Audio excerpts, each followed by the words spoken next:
Assalamualaikum warahmatullahi wabarakatuh. Salam sejahtera, salam sehat untuk kita semua. Semoga juga teman-teman baik-baik saja bersama dengan seluruh keluarga teman-teman. Dan saya akan berbicara soal bagaimana STY kembali. Ya, sebenarnya ini sudah mesti kemarin saya angkat karena kesibukan saya. Jadi baru pagi ini saya akan bicara soal dua pelatih. STY sudah kembali dan Patrick Kluivert datang. Ya, ada datang dan pergi. Tapi ketika STY kemarin kembali ke Incheon, ke Korea Selatan, negaranya, ya, itu dia diantar dengan luar biasa oleh supporter. Ya, ini sekiranya suatu hal yang wajar. Ya, ketika ada apresiasi dari banyak supporter untuk mengantar kepulangan dari pelatih kepala kita yang memulai karir dia di timnas sejak 1 Januari 2020 dan berakhir pada 6 Januari 2025. 5 tahun STY berada di tim nasional kita, dan kita sudah tahu bersama bahwa bagaimana STY memberikan warna baru ya dengan penampilan tim kita yang dia datang di 173 atau 74 peringkat FIFA kita, tapi sekarang ada naik ada 50 peringkat, luar biasa. Sempat masuk ke 125, sekarang di 127 untuk peringkat, dan itu suatu hal yang bagus ya bagi kita. Kita harus menghormatinya. Ya, dia pergi setelah diberhentikan, tidak diperpanjang terus ya untuk kepelatihan dia, tapi dengan kepala tegak dia pergi. Ada sebuah kebanggaan bagi STY untuk memberikan tongkat estafet kepada pelatih yang baru, Patrick Kluivert. Jadi, dan para supporter ya mengeluh-elukan dia, tentunya menyanyi yel-yel ya. Ale Sintayong, ini seperti yang kita dengar juga selalu kalau di stadion ketika STY masih menukangi Jai Isyas dan kawan-kawan, memang itu selalu terdengar. Dan saya pikir bagi STY ini suatu hal yang membanggakan bagi diri dia, bahwa dia keluar dengan situasi kondisi bahwa tim nasional Indonesia tidak terpuruk tetapi masih punya peluang untuk menatap laga berikutnya, karena ada 4 laga sisa. Peluang itu apa? Peluang yang untuk bisa lolos ke Piala Dunia jika kita bisa menyelesaikan 4 pertandingan dengan hasil positif, dan itu menjadi tugas dari pelatih baru Patrick Kluivert. Jadi saya pikir ya harus kita acungin jempol terhadap STY ya. Memang kita harus sekarang move on karena STY sudah pergi, tapi tetap kita harus mengapresiasi sekali lagi untuk seorang STY. Dia banyaklah melakukan hal-hal yang baik untuk timnas kita. Ya, bagaimana kita lolos 16 besar di Piala Asia di Qatar 2024 ya, di bulan Januari, sebelum terhenti di babak 16 besar dari Australia.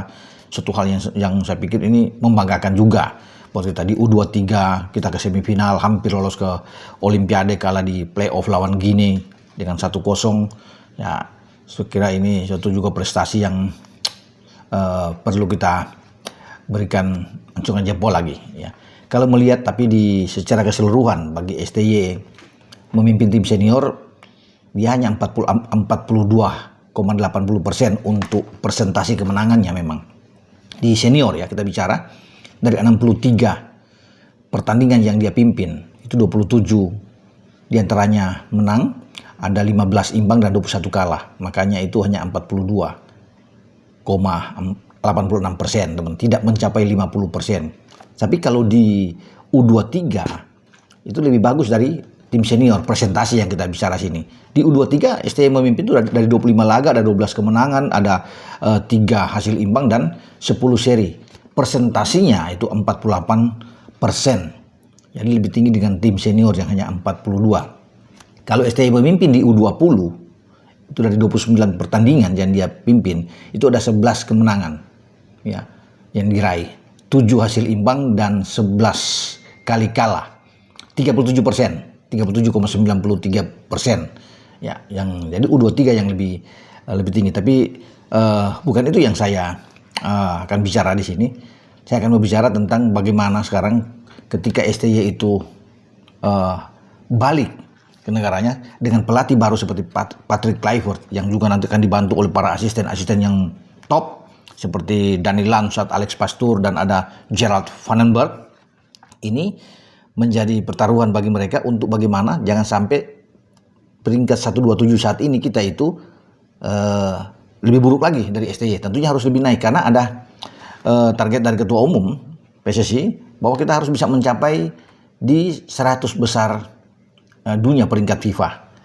Jadi masih ada pertarungan di sana untuk Patrick Kluivert dan gerbongnya untuk bisa membawa Indonesia semakin baik. Jangan sampai turun. Jadi STY sudah taruh yang di posisi yang baik, tinggal diteruskan ini, dipertahankan saja atau ditingkatkan oleh Kluivert sehingga kita bisa mendapatkan hasil yang positif di 4 pertandingan sisa, terutama di bulan Maret menghadapi Australia pada tanggal 20 Maret dan 5 hari kemudian balik ke kandang di GBK kita menghadapi Bahrain. Jadi ini diharapkan ada hasil yang bagus. Ya, jangan sampai peringkat kita lagi anjlok. Harus perlu naik sesuai dengan target bahwa kita harus bisa menembus 100 besar. Ya, saya pikir itu target kalau bicara dengan peringkat FIFA kita ya. Kita pernah di 76 kalau nggak salah. Ya.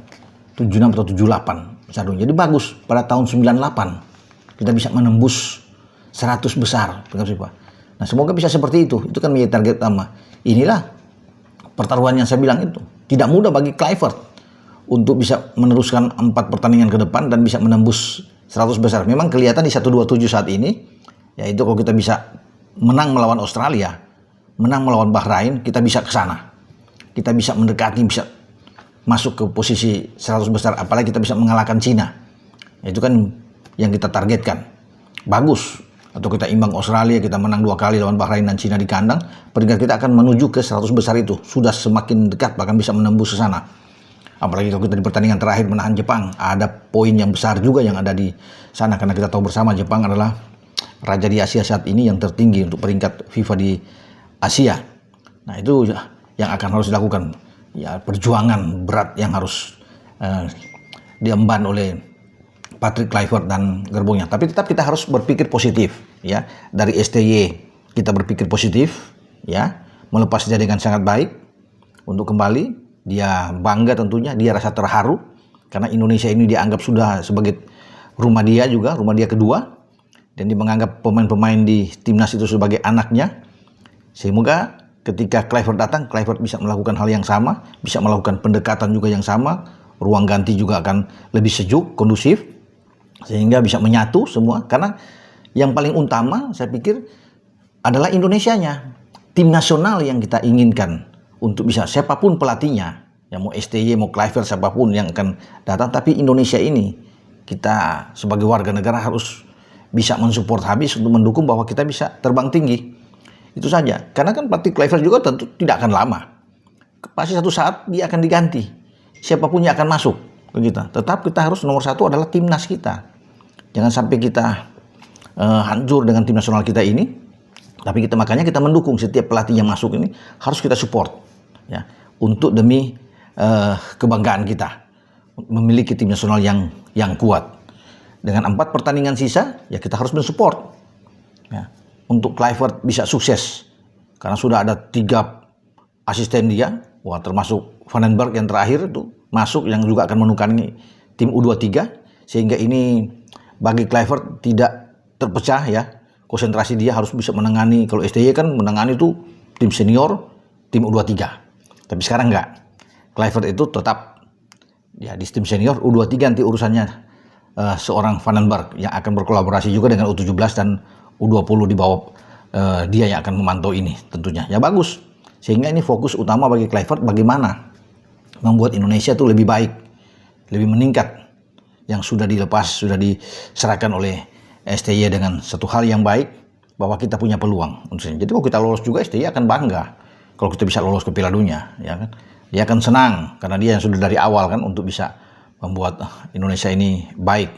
Tinggal kita akan menunggu hasil kerja dari Patrick Kluivert dengan tim nasional kita. Makanya kita harus dukung teman-teman ya. Kita support habis untuk ini. Jadi kita sekarang sudah boleh move on dari STY, kita sudah mengapresiasi dia. Tapi sekarang kita berpindah ke Kluivert. Ketika Kluivert datang, kita harus mendukung. Karena Kluivert juga sudah bilang kan, supporter itu penting, sangat penting. Harus berada di belakang tim nasional. Mendukung semua setiap perjuangan tim nasional. Karena itu menjadi kebanggaan. Dan dia ingin itu. Jadi bukan hanya dia datang ke sini mendukung dia. Tetapi yang didukung adalah tim nasional ke setiap bertanding itu datang untuk memberikan support yang luar biasa bagi tim nasional kita. Jadi itu teman-teman yang saya bisa sampaikan dengan bagaimana satu pelatih pergi, satu pelatih datang. Biasa di dalam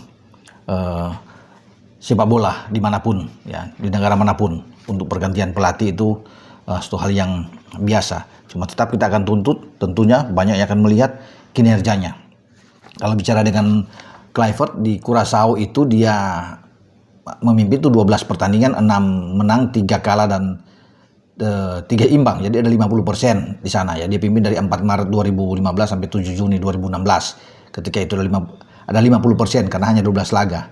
Sebelum dia keluar dan dia masuk lagi di Curaçao ya saat itu sebagai ad interim dengan hanya 6 pertandingan yang dia pimpin, 1 menang, hanya 1 kali menang, 2 imbang dan 3 seri. Ada 16% saja di sana. Sebelum dia juga pindah ke Turki ke klub Adana Demirspor. Di Adana Demirspor itu dari Juli 2023 sampai pada 4 Desember ya 2023 dia memimpin Adana Demirspor itu 20 laga. Ada 9 kemenangan, 6 seri dan 5 kali kalah. Ada 45% persentase kemenangan dari Kluivert. Sekarang dia belum memimpin sejak masuk pada 8 Januari yang lalu. Ya, kita akan tunggu. Tentunya start awal dia melawan Australia, kemudian dengan Bahrain, sampai pada Juni dengan Cina dan Jepang. Ya, mari bersama-sama kita dukung ya kepelatihan yang baru dan berharap bahwa ada yang harus yang terbaik tentunya akan diberikan oleh Kluivert dan gerbongnya ini. Dengan saya Bung Ropan berbicara. Ciao.